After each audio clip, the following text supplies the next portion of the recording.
Welcome back everyone. In today's session, I'm going to give you the line-by-line explanation of Macbeth Act 4, Scene 3. The setting is England before the King's Palace, King Edward's court. And who are the characters present? Enter Malcolm and Macduff. So the two characters present are Malcolm and Macduff. In Act 4, Scene 2, we saw Macduff's son was brutally killed and the murderers were chasing Lady Macduff, Macduff's wife. Here, the scene shifts to England. Dear students, do check the pinned comment section for all important video links related to your syllabus and kindly subscribe to our channel. Also tap the bell icon. Like, share and comment as well. Before starting the line-by-line explanation, let me just discuss the dramatic significance of this scene. Quickly, take down the notes. Number 1, the scene solidifies the alliance between Malcolm and Macduff. Malcolm and Macduff, they have a common motive, a shared desire. What is it? To overthrow Macbeth and restore order to Scotland. There is hope and renewal. This scene offers a glimmer of hope for Scotland's future. The scene highlights the growing discontent and suffering of the Scottish people under Macbeth's rule, under Macbeth's tyrannical rule. Number 2, we have loyalty and honor. Macduff's commitment to justice contrasts with Macbeth's tyranny. Malcolm's leadership is another important aspect of this scene. Malcolm demonstrates his potential as a wise and just king. We have Malcolm's growth. He shows maturity, wisdom and leadership qualities. And Macduff's resolve is also important. In this scene we find that his determination to avenge his family is solidified. Malcolm's test of Macduff's loyalty shows Malcolm's careful and strategic nature, and the devastating news of Macduff's family's murder heightens the personal stakes for Macduff. He feels the urge, the determination to avenge their deaths and ultimately confront Macbeth. This is the turning point. This scene marks the beginning of Macbeth's downfall. Very quickly, the themes of this scene: loyalty versus treachery, justice versus tyranny, hope versus despair, and leadership and legacy. These are the themes of this scene. Malcolm, let us seek out some desolate shade and there weep our sad bosoms empty, desolate, lonely. Let us find out some quiet sheltered place and there shed tears to unburden our hearts of sorrow.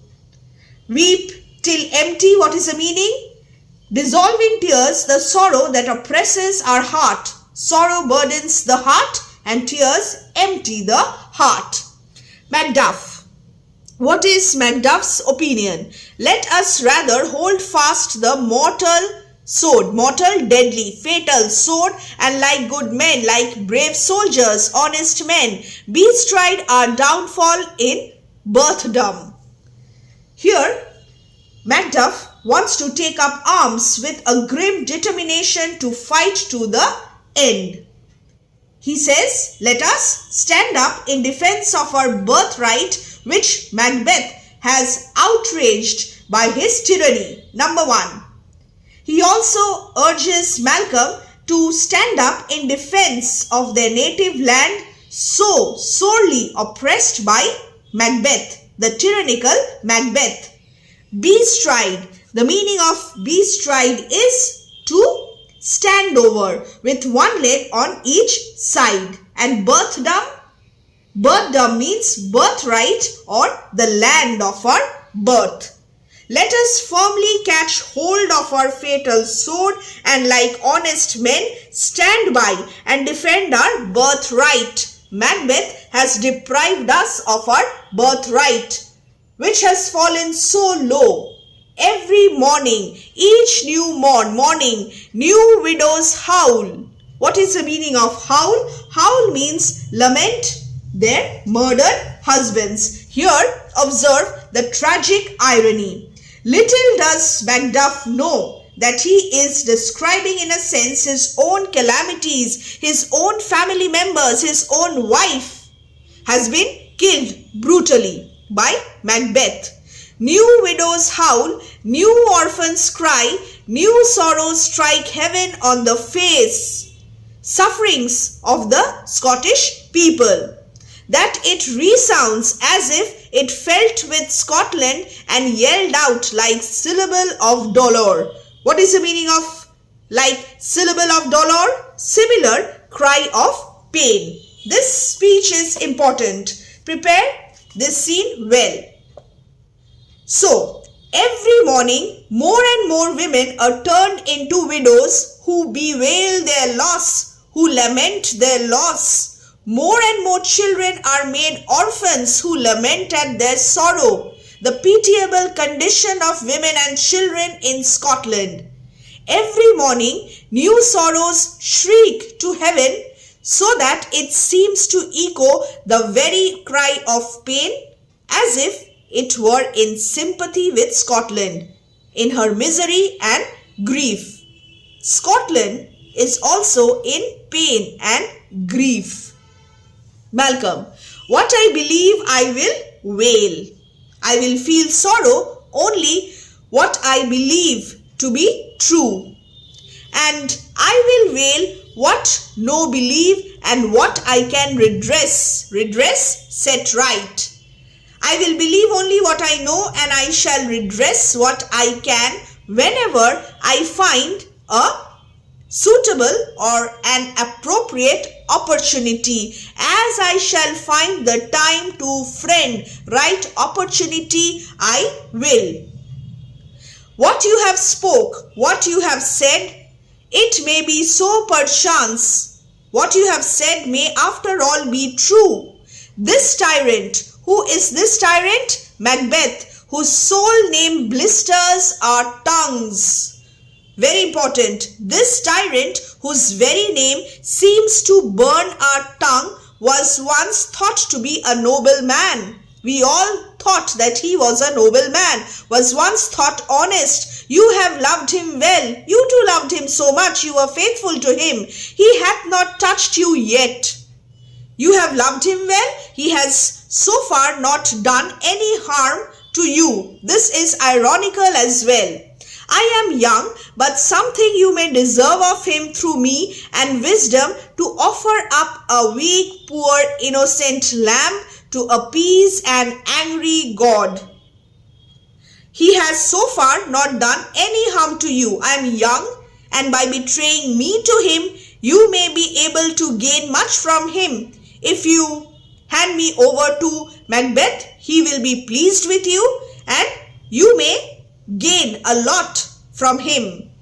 So it will be wise on your part to sacrifice an innocent lamb, a weak, poor, innocent lamb like me. Here Malcolm compares himself with a lamb to appease an angry God, to please an angry God. Here, angry God like Macbeth. In this way, Malcolm is testing Macduff's loyalty. This shows his strategy. I am not treacherous. I am not a traitor. But Macbeth is. Macbeth is a traitor. A good and virtuous nature may recoil in an imperial charge. Even a good and virtuous mind may recoil from virtue and turn wicked under the pressure of a royal command. But I shall crave your pardon. I shall beg your pardon. That which you are, my thoughts cannot transpose. So, I beg your pardon. My thoughts cannot make you different from what you are. Angels are bright still. Angels have not lost their brightness, though the brightest fell, though the brightest of them fell from heaven. Though all things foul, though all things foul means foul, wicked. Virtue will still look gracious even if things wicked put on the exterior appearance of virtue, would wear the brows of grace. What will happen?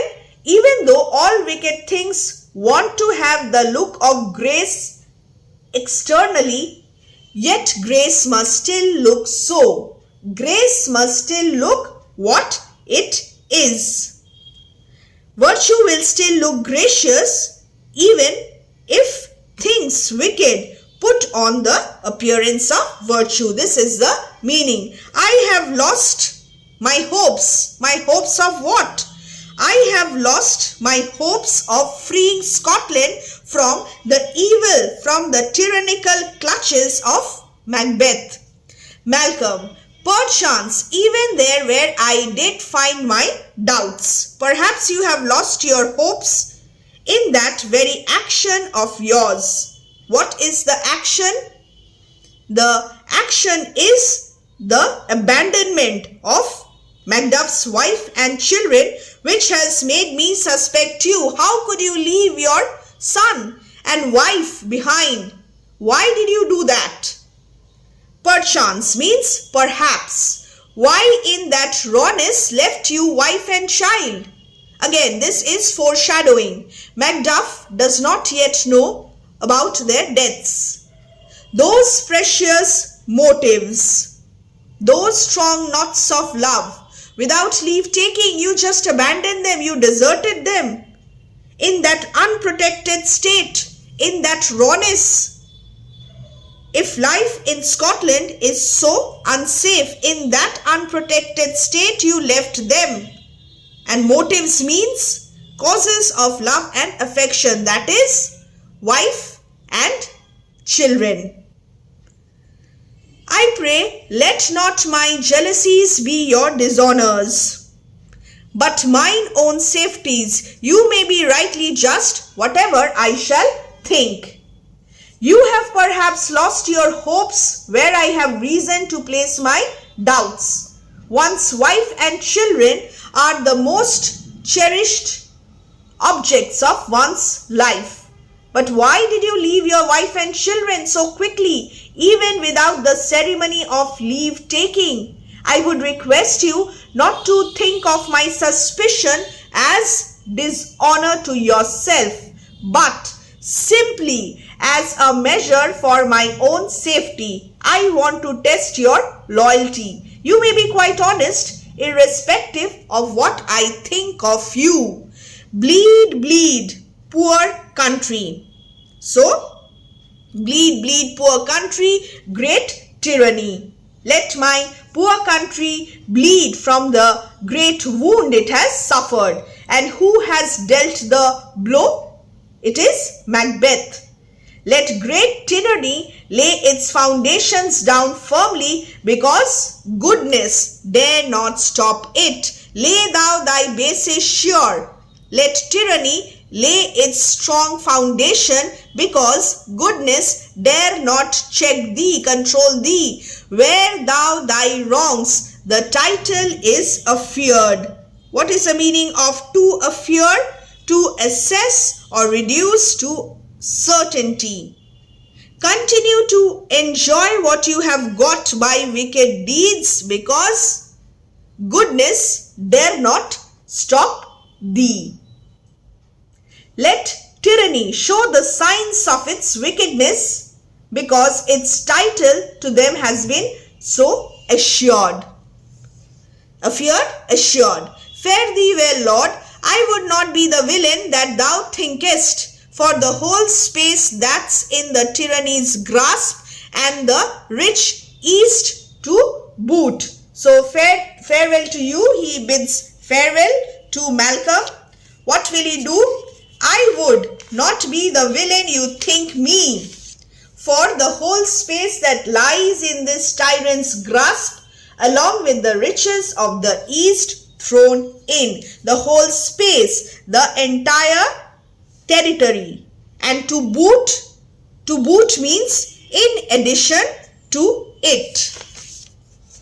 Malcolm, be not offended. I speak not as in absolute fear of you. I think our country sinks beneath the yoke. So they discuss about the common motive. They discuss about the sufferings of the Scottish people under the tyrannical rule of Macbeth. May I request you not to be offended. I have not spoken this because I suspect you. I think that our country is sinking under the great burden of tyranny. I am hopeless. I am sad. Why? Because Scotland is sinking under Macbeth's rule. It weeps, it bleeds, and each new day a gash is added to her wounds. Again, the suffering of the Scottish people. The country weeps and bleeds. Personification. Each day what happens? Each day fresh afflictions are inflicted on it. I also believe that it is possible for me to enlist support for my cause here. I think withal there would be hands uplifted in my right. I will have supporters, and here from gracious England have I offer of goodly thousands. Important. I believe it is possible for me to get support for my cause here in England. How? The kind-hearted King of England has already offered me thousands of men to help me. But for all this, in spite of all this, when I shall tread upon the tyrant's head or wear it on my sword. In spite of this, when I tread upon the tyrant's head, Macbeth's head, or bear his head on my sword, yet my poor country shall have more vices than it had before. My poor country will have to bear the burden of more vices than it had ever done before it.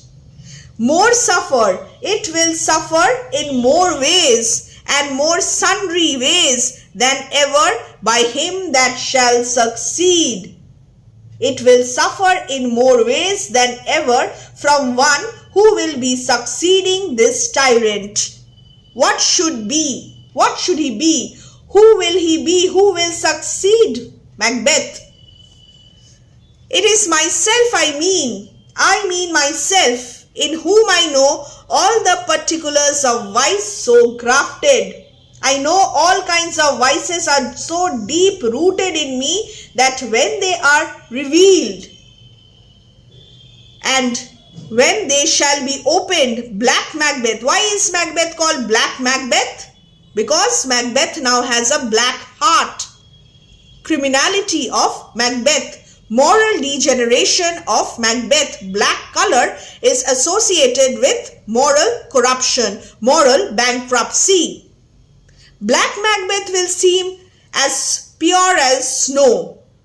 I am so vicious. I have so many vices within myself. Even Black Macbeth will seem as pure as snow. And the poor state esteem him as a lamb. In comparison with me, how will Macbeth appear? He will appear as pure as snow. And the poor state and the country will regard Macbeth as a lamb when it looks at my boundless capacity for doing evil. Esteem Macbeth as a lamb, innocent lamb, being compared with my confineless harms, with my boundless capacity for doing evil, my boundless wickedness. So he is painting himself in bad light in order to test Macduff's loyalty. Not in the legions of horrid hell can come a devil more damned in evils to top Macbeth. No, Macbeth's villainy is unparalleled. Nobody can surpass him. Not in the whole rank of devils that can be found in hell can there be one more vicious than Macbeth. Macbeth is the most vicious, dangerous devil found in hell. Malcolm, I grant him bloody, luxurious, avaricious means greedy, false, deceitful. Important. I agree with you that Macbeth is bloody, bloodthirsty, luxurious, licentious, avaricious, greedy, false, dishonest, deceitful, treacherous, sudden, rash, impulsive, hasty, malicious, smacking of every sin. He is possessed of every vice and sin that one can mention. He is so wicked, that has a name that can be mentioned. But there is no bottom, none, in my voluptuousness. Still there is no limit at all to my evil desires. Your wives, your daughters, your matrons, your maids could not fill up the cistern of my lust. Your wives, your daughters, your mothers, your maids, all taken together cannot satisfy my lust, my desires. And my desire, all continent impediments. All continent, restraining, number 1, and chaste, number 2, would overbear that did oppose my will. Will means lust. Better Macbeth that such an one to reign. Again, he is painting himself in bad light, in poor light, in order to test Macduff. So, strong is my desire that it would overcome all restraining checks which stand in the way of my will. Nobody will be able to control my lust. It is better that Macbeth should continue to rule than that a person like me should take the place, should be the new king of Scotland, because I am full of evilness, wickedness, villainy. Boundless intemperance. Boundless intemperance in nature is a tyranny. Overindulgence of the natural appetites constitutes a tyranny by base impulses in the little kingdom of man's nature. What is the meaning of this? Uncontrolled, unrestrained self-indulgence is an abuse in nature. It hath been the untimely emptying of the happy throne and fall of many kings. So, overindulgence, uncontrolled self-indulgence is an abuse in nature, and it has been the cause of the untimely removal of so many kings from their throne. But fear not yet to take upon you what is yours. Still, even if it is as you say, don't hesitate, but take the throne of Scotland, which really belongs to you. You are the rightful heir to the throne. You may convey your pleasures in a spacious plenty. You may secretly satisfy your desires to your heart's content. You may convey your pleasures in a spacious plenty and yet seem cold, and yet wear a mask of continence in public. You may pretend to be good in public, and you may also satisfy your desires to your heart's content as freely as you like, but that in secret. The time you may so hoodwink. We have willing dames enough. What will he do? There are plenty of women in the country who will willingly offer themselves to you, the new king. You can deceive the world in this way by secretly satisfying your desires. There cannot be that vulture in you to devour so many as will to greatness dedicate themselves, finding it so inclined. I don't believe that you are so licentious that there can be a lack of women to feed your passion.